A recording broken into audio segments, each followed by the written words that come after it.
Uitați-vă! Copiii îl aplaudă pe Radu, eroul nostru.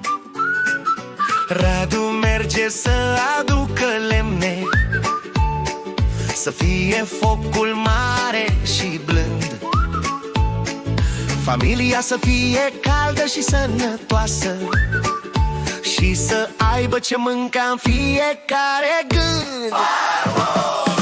Bravo Radu, bravo Radu, eroul nostru, te aplaudăm. Ai grijă de casă și de familie și de capre când merg la pășunat. Bravo Radu, bravo Radu, eroul nostru, te aplaudăm. Ai grijă de casă și de familie și de capre când merg la pășunat.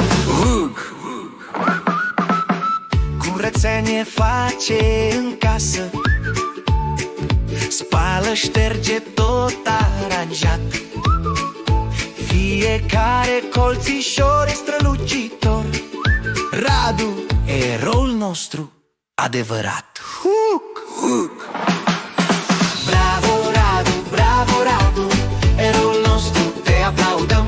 Ai grijă de casă și de familie și de capre când merg la pășunat. Bravo Radu, bravo Radu, eroul nostru, te aplaudăm. Ai grijă de casă și de familie și de capre când merg la pășunat.